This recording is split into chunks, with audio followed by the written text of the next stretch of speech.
Hi masters. భూమండలంలో నవ్య దివ్య భవ్య యుగం యొక్క మహా అవతరణ డాక్టర్ సన్నీ సర్టన్ గారు వ్రాశారు. శక్తివంతమైన తలాల మార్పు, ఈ భూమి మీద జరిగే ఎన్నో మార్పుల గురించి ఈ పుస్తకంలో వివరంగా వ్రాశారు. ప్రస్తుతం మన అనుభవానికి వస్తున్న ప్రకంపన పౌనపుణ్య స్థాయి పెరుగుదల పూర్తిగా సహజమైన దృగ్విషయమే. మనం ఇంతకు ముందు కొన్నిసార్లు భూగ్రహంపై ఈ అనుభవాన్ని పొందాము. మనం దాన్ని గ్రహించలేము, ఎందుకంటే అది వందల వేల సంవత్సరాల సుదీర్ఘమైన కాలచక్రాల్లో సంభవిస్తుంది.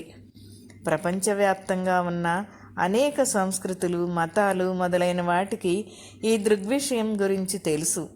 ప్రస్తుతం మన అనుభవానికి వస్తున్న ప్రక్రియ అయిన సంభవించబోయే తలాల మార్పు గురించి తెలిపే కొన్ని లేఖనాలు, ఇతర జ్ఞాన మూలాల్లో కొన్నింటి సంక్షిప్త జాబితా క్రింద పొందుపరచటం జరిగింది. భారతదేశపు పవిత్ర గ్రంథాలు దీనిని యుగమార్పు అని పిలుస్తాయి. మహర్షి మహేష్ యోగి దీనిని భూపై స్వర్గం అని పేర్కొంటారు. బైబిల్ దీనిని ప్రపంచం అంతమైపోయే సమయంలో మంచికి చెడుకు మధ్య జరిగే యుద్ధం, అంత్యకాలం, దానిని అనుసరించి వచ్చే శాంతితో నిండిన 1000 సంవత్సరాల కాలం అని పేర్కొంటుంది. అదేవిధంగా క్రీస్తు ద్వితీయ ఆగమనం గురించి పేర్కొనబడినవి ఈ మార్పుకు సంబంధించిన అన్వయాలే. దక్షిణ అమెరికాకు చెందిన మాయాన్ నాగరికత దీనిని యుగాంతం అని పిలిచింది. అత్యంత పేరెన్నికగన్న అతీంద్రియ జ్ఞాని ఎడ్గర్ కేసీ దీనిని నూతన మూలాల జాతి యొక్క ఆరంభం అని అన్నారు. ఖగోళ శాస్త్ర పరిభాషలో ఇది కుంభయుగపు ఆరంభ దశగా పిలువబడుతుంది. అంతటా ప్రాచుర్యం పొందిన విధంగా చెప్పాలి అంటే ఇది నవీన యుగపు ఆరంభంగా పిలువబడుతుంది. మరోసారి మనం అనేకమైన ఇతర అన్వయాల పేర్ల జాబితాను వ్రాస్తూనే ఉండవచ్చు.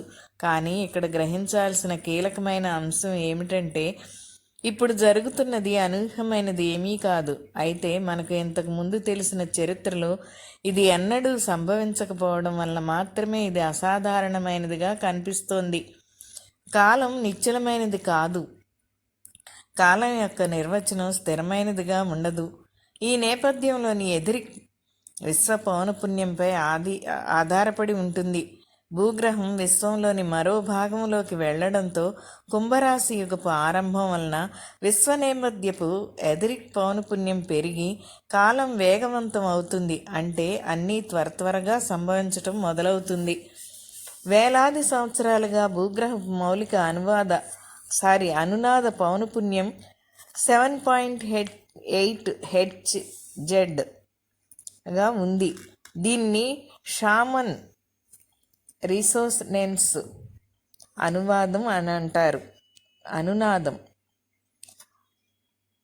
మనం దీనిని భూగ్రహపు మౌలిక హృదయ స్పందన అనుకోవచ్చు. చరిత్రను నమోదు చేయడానికి వీలుగా భూగ్రహపు ఈ హృదయ స్పందనను స్థిరమైనదిగా పరిగణించడం జరిగింది.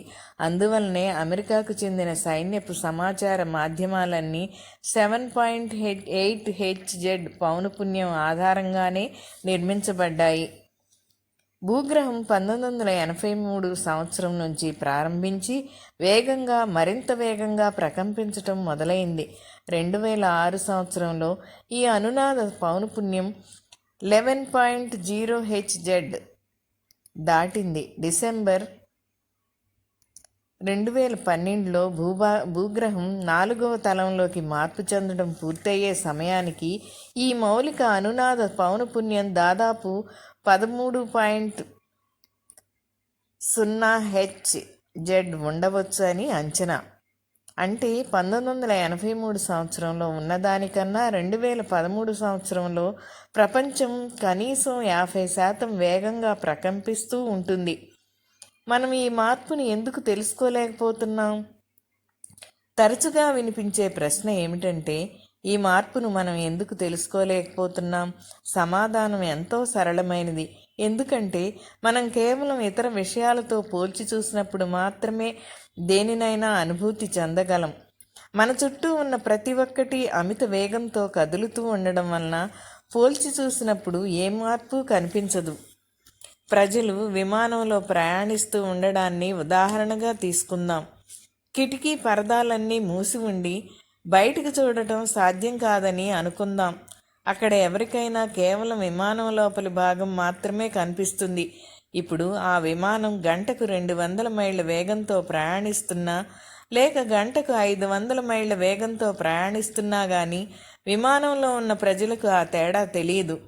విమానం లోపలి భాగాన్ని మాత్రమే వాళ్ళు గమనించగలుగుతారు. ఇప్పటికీ అక్కడ అంతా మామూలుగానే ఉంది. అలాగే మనం భూమి గంటకు దాదాపు 1000 మైళ్ళ వేగంతో నిరంతరం పరిభ్రమిస్తోంది అనే వాస్తవాన్ని పరిగణిద్దాం. అయినప్పటికీ ఏ మార్పు లేకపోవడం వలన ప్రతి ఒక్కటి కదలకుండా నిశ్చలంగానే ఉన్నట్లు మనం భావిస్తాం. కాబట్టి భూమి గంటకు 200 మైళ్ళ వేగంతో పరిభ్రమించినా, గంటకు 1000 మైళ్ళు లేదా 1500 మైళ్ళ వేగంతో పరిభ్రమించినా మనం ఏ విధమైన తేడాను గుర్తించలేము. అన్నీ వేగంగా కదలటం వలన మన గడియారాలు కూడా వేగంగా తిరుగుతాయి. అయినా కానీ రోజులో 24 గంటల సుదీర్ఘమైన కాలాన్నే అవి చూపుతాయి. అయితే 1983 కాలమానం ప్రకారం ఇదే పరిభ్రమణానికి భూమి కేవలం 16 గంటల సమయాన్నే తీసుకుంది. స్థల మరి కాలగతి మార్పు.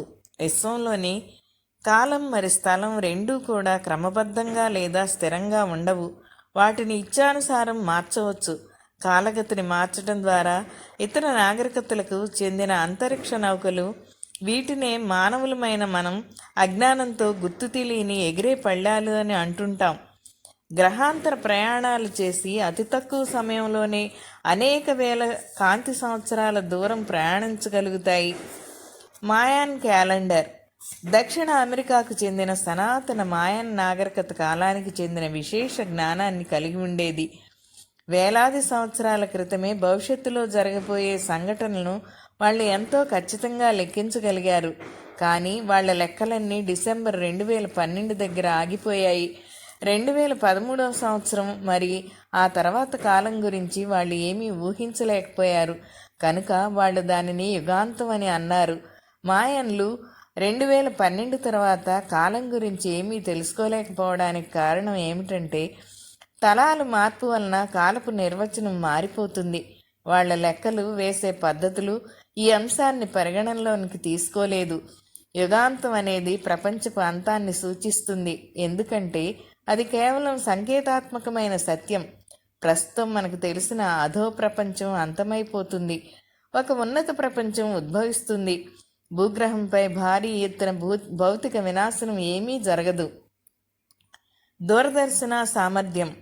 పరివర్తిత చైతన్య స్థితిలో ఉన్న ఒక వ్యక్తి కాలానికి మరి స్థలానికి అతీతంగా వెళ్ళి ఒక నిర్ణీత ప్రదేశంలో లేదా ఒక నిర్ణీత కాలంలో ప్రవేశించడాన్ని వైజ్ఞానిక శాస్త్ర పరిభాషలో దూరదర్శన సామర్థ్యం అంటారు. భారతదేశపు యోగులు ఈ పద్ధతిని యుగయుగాలుగా ఉపయోగిస్తున్నప్పటికీ ప్రతి ఒక్కరూ ఈ విధంగా చేయగల సామర్థ్యాన్ని కలిగి ఉంటారు. అమెరికాలో ఎవరైనా వెళ్ళి ఈ పద్ధతులను నేర్చుకోగలగటానికి శిక్షణాలయాలు ఉన్నాయి. ఉదాహరణకు మీరు దూరదర్శన సామర్థ్యంతో చూడగలిగితే కనుక మీరు భౌతికంగా న్యూయార్క్లోనే ఉండవచ్చు, కానీ ఎక్కడో దూరంగా న్యూఢిల్లీలో ఉన్న మీ తల్లిదండ్రుల ఇంటిని మీరు దర్శించవచ్చు. మీరు భౌతికంగా అక్కడ ఉన్నట్లుగానే అక్కడ ఏం జరుగుతోందో మీరు ఖచ్చితంగా తెలుసుకోగలుగుతారు. మీరు కాలగమనంలో వెనక్కి వెళ్ళి నిన్న లేదా 6 నెలల క్రితం ఏం జరిగిందో కూడా చూడవచ్చు. అలాగే మీరు భవిష్యకాలంలోకి కూడా వెళ్ళవచ్చు. దాదాపు 50 సంవత్సరాల క్రితం వైజ్ఞానిక శాస్త్ర ప్రపంచం దూరదర్శన సామర్థ్యాన్ని గురించి తెలుసుకుని వినియోగించటం ప్రారంభించింది. అనేక గూఢచర్య సంస్థలు ఒకదానిపై మరొకటి గూఢచర్యలను నెరపడం కోసం దీనిని ఉపయోగిస్తున్నాయి. ఒకవేళ సోవియట్లు లేవని చెప్పే సోవియట్ రహస్య స్థావరాలను అమెరికన్లు ఈ విధంగా సందర్శించగలిగితే కనుక బాగుంటుంది కదూ. సహజంగానే సోవియట్లు కూడా అమెరికన్ల విషయంలో ఇలాగే చేయగలుగుతారు.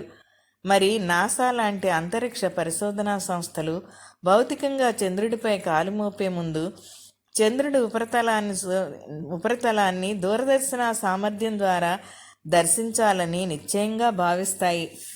అనుభవజ్ఞులైన దూరదర్శన సామర్థ్య నిపుణులు కాలం స్థలం రెండింటినీ సులభంగా అధిగమించగలరు.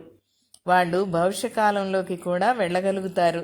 కానీ దూరదర్శన సామర్థ్యం గల వాళ్ళు 2013 సంవత్సరానికి లేదా ఆ తర్వాత కాలానికి వెళ్ళాలని ప్రయత్నించిన ప్రతిసారి ఆ ప్రయత్నం ఫలించలేదు. మరోసారి చెప్పేదేమిటంటే 2013 సంవత్సరంలో పౌనపుణ్యం మారిపోవడం వలన మన ప్రస్తుత ఆలోచనలు ఆ నూతన పౌనపుణ్యాలతో సమాంతరంగా ఉండలేకపోతున్నాయి. అందువల్లనే 2013 సంవత్సరం లేదా ఆ తర్వాత కాలం గురించి తెలుసుకోవడానికి దూరదర్శన సామర్థ్యం పనిచేయదు. ఫోటాన్ బెల్ట్ భూగ్రహం ఫోటాన్ బెల్ట్ అని పిలువబడే అత్యంత సూక్ష్మ శక్తులతో కూడిన ప్రదేశంలోకి ప్రవేశించి దాని ద్వారా పయనించే ప్రక్రియలో ఉంది. ఫోటాన్ బెల్ట్ ద్వారా పయనించి వెళ్ళడానికి భూమికి 2000 సంవత్సరాల కాలం పడుతుంది. మొదటి సగభాగంలో లేదా మొదటి 1000 సంవత్సరాల్లో భూమి తన ప్రకంపనలు పెంచుకుంటూనే ఉంటుంది. బైబిల్ అన్వయాలు బైబిల్ అంత్యకాలం అని పేర్కొన్నప్పుడు కాంతి శక్తులు మరి చీకటి శక్తుల మధ్య యుద్ధం జరుగుతున్న కాలం అంటే మనం ప్రస్తుతం ఉన్న కాలం గురించి చెబుతోంది.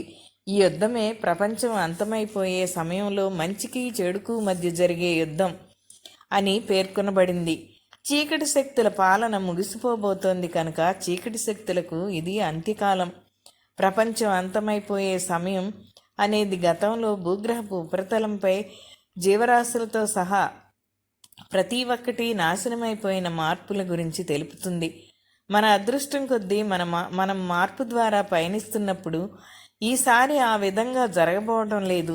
శాంతితో నిండిన 1000 సంవత్సరాల కాలం అనేది భూమి ఫోటాన్ బెల్ట్ ద్వారా పయనించే మొదటి 1000 సంవత్సరాల కాలాన్ని సూచిస్తుంది. ఈ పుస్తకంలోని తదుపరి అధ్యాయాలు ఈ అంశాన్ని వివరిస్తాయి. క్రీస్తు ద్వితీయ ఆగమనం అనే అన్వయం మన డిఎన్ఏలో చోటు చేసుకునే మార్పులు మన డిఎన్ఏ మరింతగా ఉత్తేజితం కావడం గురించి సూచిస్తుంది. మనం డిఎన్ఏ మార్పుల గురించి తర్వాత చర్చించుకున్నప్పుడు ఈ అంశాల గురించిన వివరాలు తెలుస్తాయి. ఈ మార్పు ఎందువలన అసాధారణమైనదిగా భావించబడుతోంది? భూగ్రహం ఇంతకుముందు ఎన్నోసార్లు ఈ విధంగా మార్పు చెందినప్పటికీ ఈ మార్పు అసాధారణమైనది. గతంలో జరిగిన మార్పులన్నింటిలోనూ భూ ఉపరితలంపై ఉన్న జీవం అంతా పూర్తిగా నాశనమైపోతుంది. మార్పు జరిగిన తర్వాత మరింత ఉన్నత స్థాయిలో మళ్ళీ జీవం ఊపిరి పోసుకోవడానికి వేలాది మరి కోట్లాది సంవత్సరాల కాలం పట్టింది. భూ ఉపరితలంపై ఉన్న జీవం ఏ విధమైన భారీ వినాశనానికి గురి కాకుండా ఉండేలా మనం మొట్టమొదటిసారిగా ఈ మార్పుకు లోనవుతున్నాం. మరి ఈ మార్పుకు లోనవుతున్న వాళ్ళు తమ ప్రస్తుత భౌతిక శరీరాలతోనే ఉంటారు. విశ్వపు దృష్టికోణం నుంచి చూస్తే ఇది ఇంతకుముందు ఎన్నడూ ప్రయత్నించని ఒక ప్రయోగం. అందువలన మనల్ని గమనిస్తూ మార్పు ద్వారా పయనించడానికి మనకు సహాయం చేస్తూ అనేక ఇతర నాగరికతల వాళ్ళు ఇక్కడ ఉన్నారు. ఉన్నత నాగరికతల నుంచి సహాయం. ఈ మార్పు ఎంతో అసాధారణమైనది కావడం వలన మనం విజయవంతంగా మార్పు ద్వారా పయనించగలగటానికి అనేక నాగరికతల వాళ్ళు ఎంతో జాగ్రత్తగా మనల్ని గమనిస్తున్నారు. సాధారణ ప్రజానీకం ఇప్పుడే వాళ్ళ ఉనికిని అంగీకరించడానికి సిద్ధంగా లేకపోవడం వలన వాళ్ళు సామాన్యంగా తమ అంతరిక్ష నౌకల్లో మన కంటికి కనిపించకుండా ఉంటున్నారు. ఒకసారి మనం 4వ తలంలోకి మార్పు చెంది ఈ ఉన్నత జీవరూపాల స్నేహతత్వాన్ని అంగీకరించడం ప్రారంభిస్తే వాళ్ళు మన కంటికి కనిపించడమే కాకుండా జీవించడానికి ఒక అందమైన ప్రదేశంగా ఈ భూమిని మార్చేయడానికి ఎంతో అత్యాధునికమైన తమ సాంకేతిక పరిజ్ఞానంతో మనకు సహాయం చేస్తారు. ఓకే మాస్టర్స్, మళ్ళీ మరో ఆడియో ద్వారా మీ ముందుంటాను. Thank you.